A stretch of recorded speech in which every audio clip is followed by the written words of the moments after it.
In this video, I'm going to show you how to fix War Thunder not launching.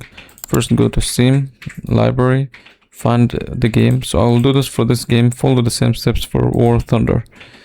So right click, Properties, under Launch Options, make sure there's nothing written here. Go to Installed Files, and then here you'll see Verify Files. Click on it. And once it's done loading, you want to go to Browse. And over here you'll find warthunder.exe. Right click on it and then Properties, Compatibility. Just enable these three options here. Click Apply and then OK.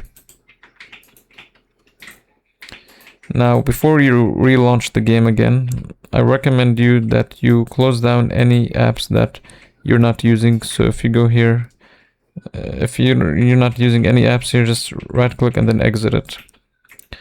Then Task Manager, just do the same thing here. Just right click and then End Task. And do the same in Details, right click and then End Process Tree. And you want to do this to any game that you're not using or any software you're not using. So in Startup Apps, you want to disable apps from automatically opening when you start your computer. So you can do this by just disabling them. So if you just right click on an app and then click disable, this will basically disable the app. And that should be it.